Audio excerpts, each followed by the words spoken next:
On a crisp October morning, when the city was just waking up and the sun hadn't quite chased away the autumn chill, James Chen hurried along the busy sidewalk toward the towering glass building of Horizon Technologies. His routine was always the same: a brisk walk from the subway station, a quick stop at the corner coffee shop, and then straight to his office on the 14th floor. But today was different. As he approached the building's entrance, something caught his eye. A woman, probably in her mid-40s, sat on a bench near the decorative planters. Unlike the other regulars he'd seen on the streets, the rushed commuters, the food cart vendors, or the maintenance workers, she seemed to exist in her own world.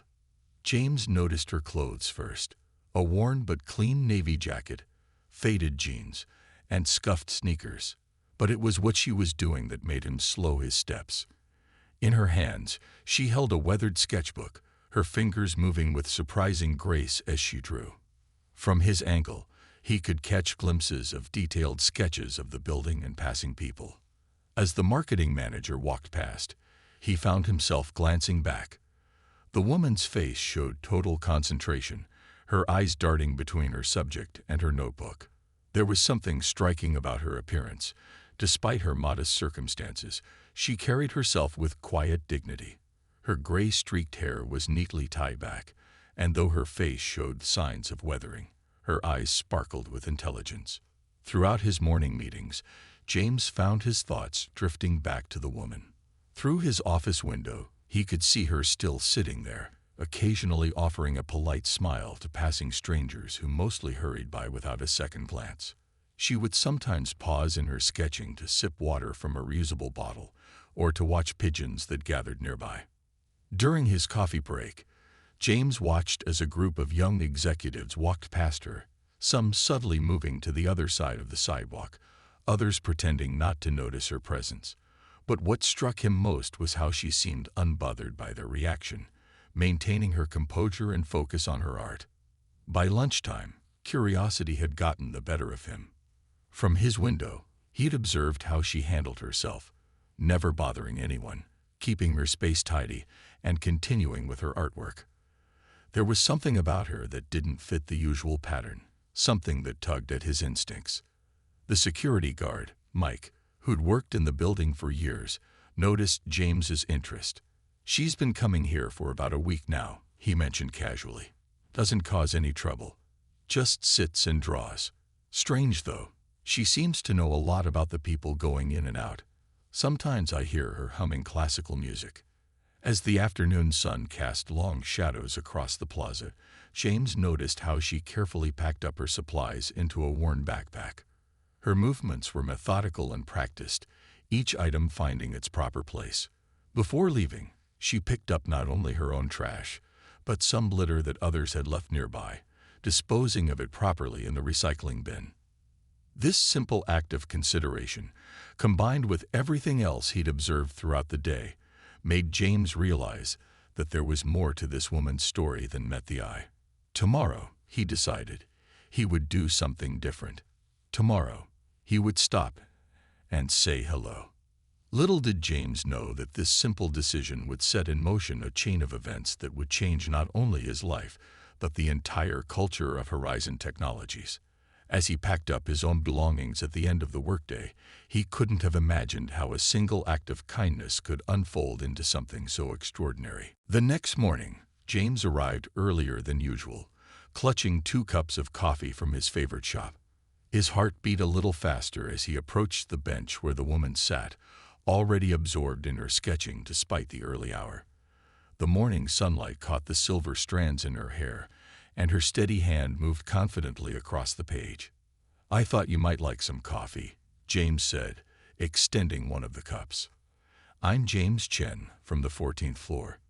He gestured toward the building with his free hand. The woman looked up, surprise flickering across her face before being replaced by a warm smile. "That's very kind of you, James. I'm Sarah." She accepted the coffee with graceful hands that bore traces of pencil smudges. "Would you like to see what I'm working on?" James sat down beside her, maintaining a respectful distance. The sketchbook she showed him contained stunning drawings of the building's architecture, but what truly caught his attention were the portraits. Page after page captured the essence of people hurrying past. Businessmen checking their phones, young interns juggling coffee trays, security guards changing shifts. "You've really captured the spirit of this place," James said, genuinely impressed. "The way you've drawn Mike, our security guard, you can practically see his gentle nature in the lines around his eyes." Sarah took a sip of coffee and nodded appreciatively. "Colombian blend, single origin?" she asked, surprising James with her knowledge. "I used to. Well, let's say I've had my share of good coffee over the years." Their conversation flowed naturally, touching on art, coffee, and the rhythms of city life. James found himself fascinated by Sarah's insights about the corporate world. She spoke about market trends and business strategies with unexpected authority, weaving in observations about human nature that made him see his own workplace in a new light. "You notice the young woman who comes in at exactly 8:07 every morning?" Sarah asked, flipping to a particular sketch. "She always straightens her jacket before entering, as if putting on armor. Today she's wearing an achievement medal under that armor. She's just been promoted, but she's trying not to show how proud she is." James recognized the woman as Emily from accounting, who had indeed just been promoted to team leader. "How did you know that?" Sarah's eyes twinkled. "When you sit here long enough, you learn to read the little stories people tell without words. Like you, James, you walk with purpose, but you never fail to hold the door for others. You notice things others miss." Over the next few weeks, their morning conversations became a ritual. James found himself arriving earlier each day, eager to hear Sarah's observations and share his own stories. She asked thoughtful questions about his work in marketing, offering perspectives that often helped him solve challenging problems. Despite her circumstances, Sarah carried herself with remarkable poise. She spoke about art galleries and symphony performances with intimate knowledge, yet never explained how she had come to be in her current situation. There was something almost regal about the way she could discuss Renaissance art one moment and cheerfully thank the janitor who brought her a bottle of water the next. One morning, as they watched raindrops race down the building's glass facade, Sarah shared her philosophy. "Life is a bit like these raindrops, James. Some take a straight path down, others zigzag, but they all eventually reach where they're meant to go. The interesting part is watching how they get there." James nodded, thinking how his own path had led him to these enlightening morning conversations with an extraordinary woman who seemed to be much more than her circumstances suggested. What he didn't realize was that his simple act of kindness was about to lead him down an unexpected path of his own. The annual Horizon Technologies Christmas party was the talk of the office. Everyone buzzed with excitement about the upcoming celebration at the Grand Plaza Hotel. Everyone except James, who felt an unexpected twinge of sadness during a morning coffee with Sarah. She had just finished telling him about her favorite holiday memories, her eyes distant as she spoke about past Christmas celebrations. "Will you be doing anything special this year?" James asked, watching as she added delicate snowflakes to her latest sketch of the office building. Sarah shook her head slightly, her pencil never pausing. "The shelter hosts a nice dinner," she said softly. "They try to make it festive." Something stirred in James's heart. Over the past weeks, their morning conversations had become the highlight of his days. Sarah's insights had helped him land 2 major marketing campaigns, and her perspective on life had changed how he viewed success. Before he could second-guess himself, the words tumbled out. "Would you like to come to our company Christmas party?" Sarah's pencil stopped mid-stroke. She looked up at him, genuine surprise crossing her face. "James, that's very kind, but I don't think." "Please," he continued, the idea taking stronger shape as he spoke. "It's at the Grand Plaza next Friday. There's dinner, dancing, and well, you've helped me so much with work. You practically deserve an invitation more than half the consultants we hire." Word spread quickly through the office. James could feel the stares and hear the whispers as he walked through the marketing department. His assistant, Jenny, was the first to directly address it. "James, is it true? Are you really bringing a homeless woman to the Christmas party? Her voice was a mixture of concern and disbelief. Her name is Sarah, James replied firmly, surprising himself with his conviction. And yes, I am. The reactions ranged from outright disapproval to worried concern. His boss, David, called him into his office that afternoon. Chen, I respect your charitable instincts, David began carefully, leaning back in his leather chair. But this is our biggest corporate event of the year. The CEO will be there, board members, major clients. Sarah is more knowledgeable about our industry than most of our junior analysts, James responded, thinking of their conversations about market trends and corporate strategy. She's well-spoken, intelligent, and has helped me with projects you've praised. David sighed, rubbing his temples. It's your guest invitation to use, but think carefully about this. Your career trajectory has been impressive so far. Don't let misplaced kindness derail it. Throughout the week, James weathered the comments and concerns. Some colleagues suggested he was trying to make some sort of political statement. Others wondered if he had lost his mind. A few admired his courage, though they questioned his judgment. Sarah herself seemed both touched and hesitant. Are you sure about this? She asked during their next morning meeting. I wouldn't want to cause you any trouble. James looked at her, really looked at her, and saw what others missed. The grace in her posture, the intelligence in her eyes, the dignity that no circumstance had managed to dim. I'm sure, he said firmly. Besides, I want someone interesting to talk to when all my colleagues start doing karaoke. She laughed then, a warm, genuine sound that made him even more certain of his decision. They made arrangements. She would meet him in the hotel lobby at 7. As James walked back to his office that day, he felt strangely peaceful despite the continuing murmurs and stares. What no one in the office realized, and what James himself couldn't have guessed, was that his seemingly impulsive invitation was about to turn the entire corporate hierarchy on its head. The Christmas party would indeed be memorable, just not for any of the reasons anyone expected. The evening of the Christmas party arrived with a light dusting of snow that made the Grand Plaza Hotel sparkle like something from a fairy tale. James stood in the magnificent lobby, checking his watch every few minutes. The marble floors gleamed beneath crystal chandeliers, and festive decorations adorned every corner. He had arrived early, his stomach tight with nervous anticipation. At exactly 7 o'clock, the hotel's revolving door turned, and Sarah walked in. James had to look twice to make sure it was really her.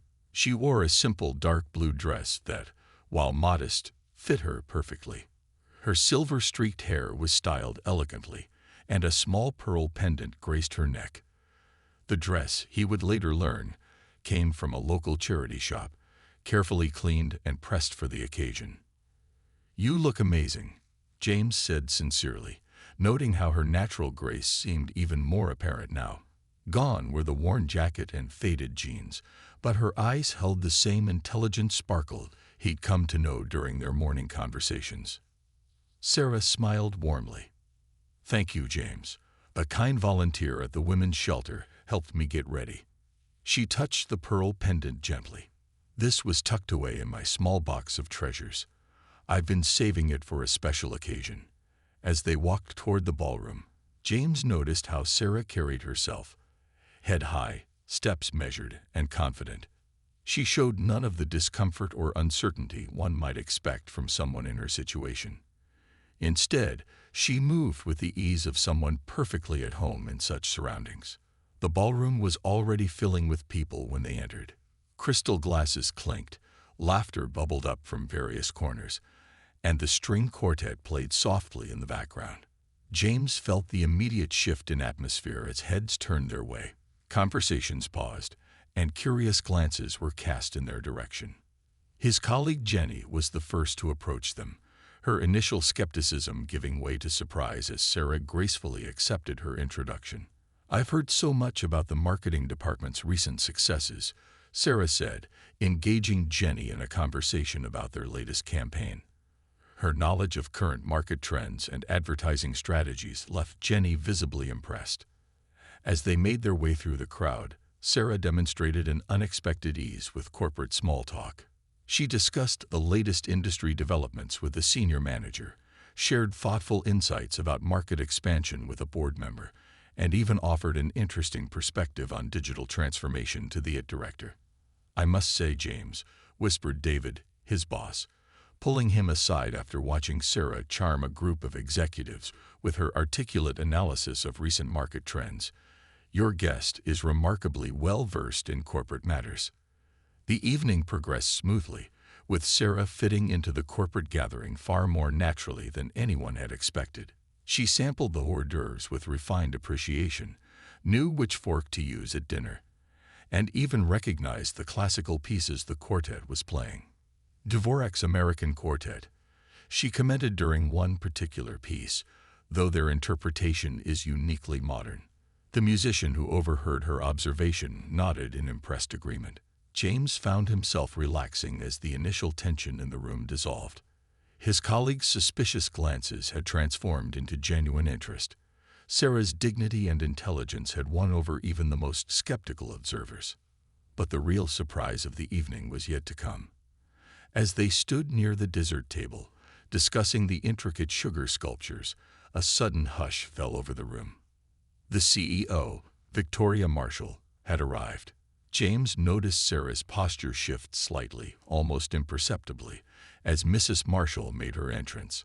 What happened next would become the stuff of corporate legend, a moment that would transform not just James's career, but the entire culture of Horizon Technologies.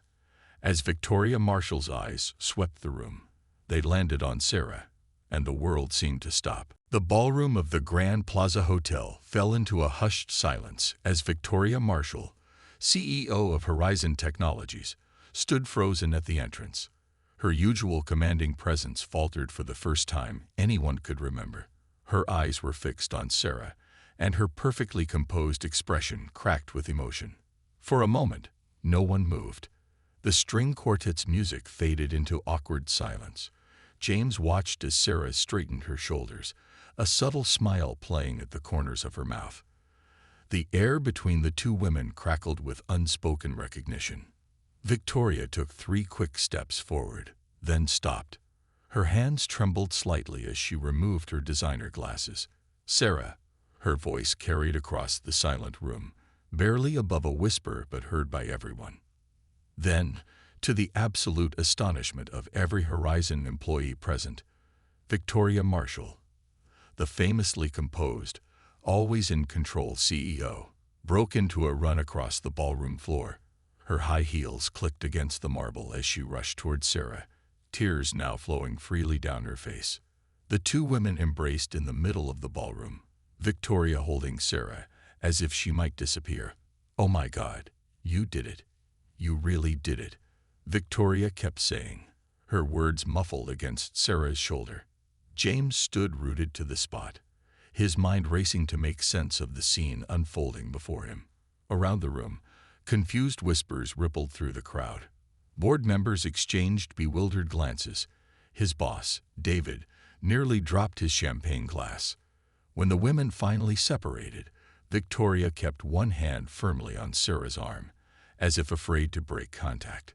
She turned to face the stunned crowd, quickly wiping tears from her cheeks. Sarah stood beside her, somehow looking both exactly like the woman from the bench and completely different at the same time. "Everyone." Victoria's voice had regained its usual authority, though it still wavered with emotion. "I'd like you to meet my wife, Sarah Marshall." The collective gasp was audible. James felt the room spinning slightly. The woman he'd been bringing coffee to for weeks, the one who sat sketching outside their building, was married to their CEO. But you've been sitting outside our building for weeks," someone in the crowd stammered. Sarah's voice, when she spoke, carried the same gentle wisdom James had come to know, but now it held an unmistakable note of authority. "Yes, I have. And I've learned more about this company in those weeks than any consultant's report could ever tell me." Victoria squeezed her wife's hand, beaming with pride and love. "Sarah proposed this experiment 3 months ago. Only I and the board chairman knew about it. She wanted to understand how our company truly treats people, not just clients and employees, but everyone who comes into contact with Horizon Technologies. James watched as his colleagues processed this revelation. He remembered every conversation, every coffee, every insight Sarah had shared. It all made sense now. Her knowledge of the industry, her understanding of corporate dynamics, her perfect manners at the party. "James," Victoria called out, making him jump slightly. "Would you join us, please?" On shaky legs, James walked toward the two women. Sarah smiled at him. The same warm, kind smile she'd given him that first morning when he offered her coffee. But now he saw something else in that smile: deep respect and gratitude. What happened next would reshape not only James's career, but also the very foundation of how Horizon Technologies operated. As he stood there, facing the CEO and her wife, James realized that his simple act of kindness had unknowingly been part of something much bigger than he could have imagined. The Christmas party had transformed from a normal corporate event into a moment that would be talked about for years to come. And somewhere in the back of his mind, James could hear Sarah's words from weeks ago. "Life is like those raindrops on the window, James. You never know quite where they'll end up." The Grand Plaza Hotel's ballroom buzzed with excitement as Victoria Marshall addressed her employees, her arms still linked with Sarah's. The truth of the past 3 months began to unfold like pages of an extraordinary story, captivating everyone present.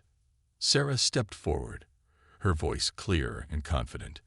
"I spent 92 days observing our company's heart and soul," she explained, "not from the boardroom, but from the sidewalk. I watched how our employees treated those they thought couldn't benefit them. I saw who noticed the invisible people who make our days possible: the cleaners, the security guards, the street vendors." Victoria smiled proudly at her wife. Sarah comes from a background in corporate anthropology. Before we married, she conducted similar studies for major companies worldwide. But this was different. This was personal. The room hung on every word as Sarah described her experience. She had lived in a women's shelter, using her own savings to support herself. Her only luxury had been her art supplies, which helped her document her observations. Every day, she sat outside Horizon Technologies, watching, sketching, and taking notes about the company's true culture. "I saw hundreds of employees walk past me," Sarah continued, her eyes scanning the crowd. "Most ignored me. Some showed discomfort. A few offered spare change. But only one person, James Chen, took the time to see me as a human being worthy of conversation and respect." James felt his cheeks warm as heads turned in his direction. He remembered every morning conversation, now understanding why Sarah's insights about the company had been so remarkably accurate. "What struck me most," Sarah said, pulling out her worn sketchbook, "was how the treatment I received often reflected each department's actual performance. The departments where employees showed the most compassion were also those with the highest client satisfaction rates and team productivity." Victoria took over, her CEO persona now blending with genuine emotion. "When Sarah first proposed this experiment, I thought she was crazy. Leave our comfortable home, live in a shelter, sit on the street. But she insisted that to understand the soul of Horizon Technologies, we needed to see it from the outside looking in." The revelation continued to ripple through the room. Board members nodded thoughtfully as Sarah shared her detailed observations about company culture. Her sketchbook, now projected on large screens around the ballroom, revealed not just artistic talent, but keen insights into corporate behavior. "Look at this sketch," Sarah pointed to a detailed drawing of the office entrance. "Notice how the security guard, Mike, treats everyone with equal respect, from the CEO to the delivery person. That's the culture we should cultivate throughout our organization." As the truth settled in, reactions varied across the room. Some executives shifted uncomfortably, remembering how they'd hurried past her. Others looked thoughtful, perhaps reflecting on their own behaviors. A few even approached to apologize for their previous indifference. But this experiment wasn't about making anyone feel guilty, Sarah assured them. It was about understanding how we can build a more compassionate, effective corporate culture. Because kindness and success aren't mutually exclusive, they're interdependent. Victoria wrapped up the revelation by announcing that Sarah's findings would shape new company policies and initiatives. My wife's experiment has shown us something crucial. Our true corporate character isn't measured by our stock price or market share, but by how we treat every single person who crosses our path. As the evening continued, the atmosphere in the ballroom had transformed. The usual corporate hierarchy seemed to dissolve as employees from all levels engaged in honest discussions about company culture and human dignity. James stood back, watching it all unfold, still processing how his simple act of kindness had unknowingly been part of such a significant corporate experiment. He couldn't help but smile, remembering Sarah's words about raindrops and unexpected paths. Indeed, none of them could have predicted where this particular path would lead. The days following the Christmas party transformed James Chen's world in ways he never expected. His inbox overflowed with emails from colleagues, reporters, and even competitors, all wanting to hear about his experience with Sarah Marshall. The quiet marketing manager had suddenly become the face of corporate compassion, a role he found both flattering and uncomfortable. Every morning, when he walked through the office lobby, people smiled at him differently. No longer was he just James from marketing. He was the man who had shown kindness when no one else would. The security guard, Mike, gave him a knowing wink, saying, "You saw what we all missed, didn't you?" During his regular morning coffee run, the barista who had watched him buy 2 coffees for weeks finally asked, "So you were getting that second coffee for the CEO's wife all along?" James just smiled, remembering how Sarah had always commented on the coffee's quality with expert knowledge that now made perfect sense. In the office, his phone kept ringing with interview requests. Business magazines wanted to feature him in articles about corporate culture and authentic leadership. HR departments from other companies called, asking him to speak at their seminars about workplace empathy. "You've become quite the celebrity," Victoria Marshall said during a meeting in her office, an informal gathering that would have seemed impossible just weeks ago. "How are you handling it?" James shifted in his chair, still not entirely comfortable in the CEO's presence. "Honestly, I wish people would focus more on the message than the messenger. I didn't do anything special. I just treated Sarah like a person, because that's what she is." Sarah, who sat sketching by the window, now dressed in her usual elegant business attire, looked up with a warm smile. "That's exactly why you're the perfect person to spread this message, James. You don't see your actions as extraordinary, which makes them even more powerful." His team members started coming to him with new ideas about community outreach and social responsibility. Jenny, his assistant who had initially questioned his judgment about inviting Sarah to the party, now led an initiative to partner with local homeless shelters. But not all attention was comfortable. Some colleagues seemed to think he had orchestrated the whole thing as a career move. Others tried to claim they had also been kind to Sarah, though their stories didn't quite match reality. A few senior managers even suggested he had somehow known Sarah's true identity all along. During a particularly overwhelming day, James escaped to the bench where he had first met Sarah. Sitting there, watching people hurry past, he understood her perspective better than ever. How many stories did he miss every day? How many opportunities for connection did people rush by? Late one afternoon, David, his boss, called him into his office. James expected another discussion about managing his newfound publicity. Instead, David surprised him. "You know, Chen," he said, looking out the window at the spot where Sarah used to sit, "I walked past her every day. Never once thought to stop. Been thinking a lot about that lately."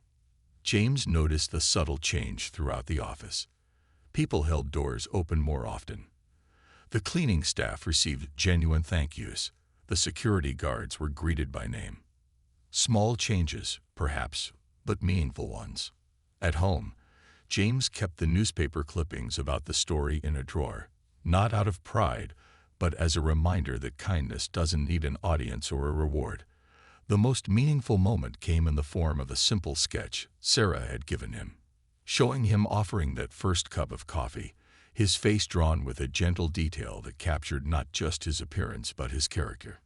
What started as an uncomfortable spotlight had begun to shift into something more meaningful, a chance to show that in the corporate world, success and compassion could walk hand in hand. Though James still felt uncertain about his new role, he understood that sometimes the most important changes start with the smallest acts of kindness. Sarah and Victoria Marshall's experiment sparked a revolution within Horizon Technologies.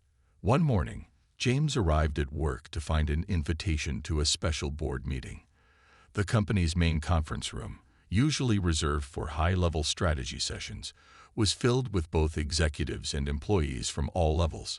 Sarah stood at the front of the room, her sketchbook pages displayed on large screens. "During my time observing our company, I noticed something remarkable," she began, flipping through detailed drawings of daily life around the building. "The most successful teams weren't necessarily the ones with the highest qualifications, but those who showed the most humanity." Victoria stepped forward, her business suit a stark contrast to the worn clothes she'd watched her wife wear for 3 months. "That's why we're launching Project Bridge, a comprehensive initiative to connect our corporate world with the community around us, and we want James Chen to lead it." James nearly dropped his coffee cup. The room turned to look at him, smiles and encouraging nods all around. His mind raced. This would mean leaving his comfortable marketing position, stepping into a much more public role. "The program will have 3 main parts," Victoria continued. "First, an art therapy program for homeless individuals, inspired by Sarah's sketches. Second, job training and placement services. And third, a complete overhaul of our corporate volunteering program." Sarah clicked to a new slide showing sketches of people James recognized: the hot dog vendor who worked the corner, the flower seller who set up near the subway entrance, the elderly man who fed pigeons in the plaza. "These are our neighbors," she said softly. "Their stories matter." The proposed budget for Project Bridge was substantial, enough to make real change possible. It would mean working directly with shelters, coordinating with local artists, managing training programs, and completely rethinking how Horizon Technologies connected with its community. "Take some time to think about it," Victoria told James after the meeting. But he already knew his answer. The quiet marketing manager who had once worried about office politics now saw a chance to turn a simple act of kindness into lasting change. Planning began immediately. James' office became a hub of activity, with people from all departments offering ideas and support. The security guard, Mike, suggested partnering with local security firms to provide training and jobs. The cafeteria staff proposed a culinary skills program. Jenny, his former assistant, volunteered to help coordinate the art therapy program. "You know," she said one day, organizing portfolios of potential art instructors, "I used to draw before I got caught up in the corporate race. Maybe we all need to remember what makes us human." The initiative quickly grew beyond its original scope.